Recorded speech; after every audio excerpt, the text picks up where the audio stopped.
Welcome to this short session about sentence structure for National 5 English. My name is Dr. Adam. Our learning intentions: we will revise sentence structure and we'll look at some sentence structure questions.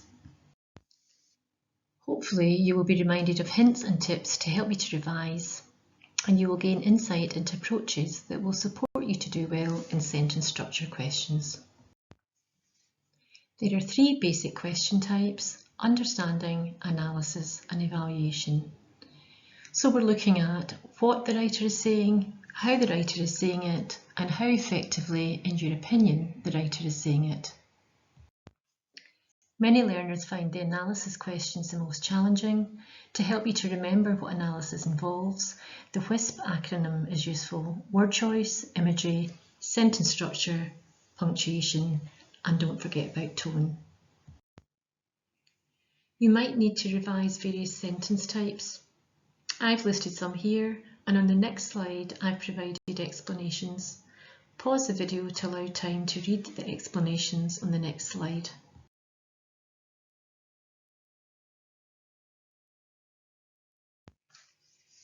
Try the quiz on the Bright Red Publishing Digital Zone. You have to make an account, but it's free and very easy to use, and there are lots of great resources there. On this slide there are two examples of sentence structure questions from the 2017 SQA past paper. So question 5, by referring to two language features, explain how the writer makes clear his view about competition. You should refer to two different features such as word choice, imagery or sentence structure.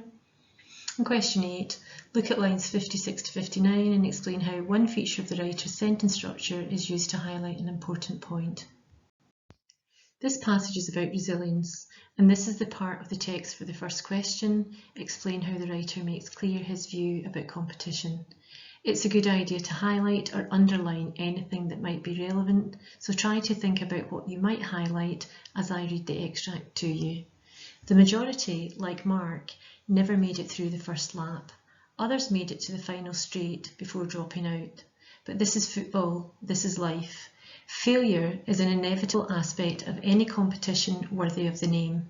Without losers, there cannot be winners. Without pain, there cannot be joy. Without natural selection, there cannot be evolution. Failure is not the opposite of progress. Failure is part and parcel of progress. You can now see what I've highlighted: two short sentences, repetition of the word failure, repetition of without there cannot be, and a semicolon. Here are the possible answers from the SQA website. The question is worth 2 points, so you only need one of the bullet points. So mentioned are short sentences, repetition, balance or contrast of opposites, similar or parallel structure, and the use of the semicolon. And as you probably know, it isn't enough simply to mention the technique, you also have to explain its impact or its use. Now let's look at the section of text for the second question. Again, while I'm reading the extract, think about what you would highlight and why. Tens of thousands do not make it to Oxford or Cambridge. Hundreds of thousands of actors never win an Oscar.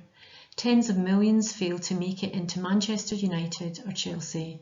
But this is not the end of life. It is merely the beginning. It is an opportunity to conceive a new dream, a new hope, a new way of finding meaning in this curious journey called life. I have highlighted similar sentence openings, a sentence starting with a conjunction, but, two short sentences, and repetition of a new. Here are the possible answers, and again you only need one of these bullet points. So we have similarity of sentence openings, a sentence starting with but, short sentences, and repetition. Again, you have to explain why the technique has been used. So we have revised sentence structure and looked at some questions. Hopefully you have been reminded of hints and tips to help you to revise. You should have gained insight into approaches that will support you to do well in sentence structure questions. You might want to consider these next steps. Try Bright Red Publishing Digital Zone, look at BBC Bite Size, read regularly, especially quality newspapers, and note new words and meanings when you come across them. This will build your vocabulary and also help to improve your writing. Thank you for accessing this resource. Good luck with your assessments.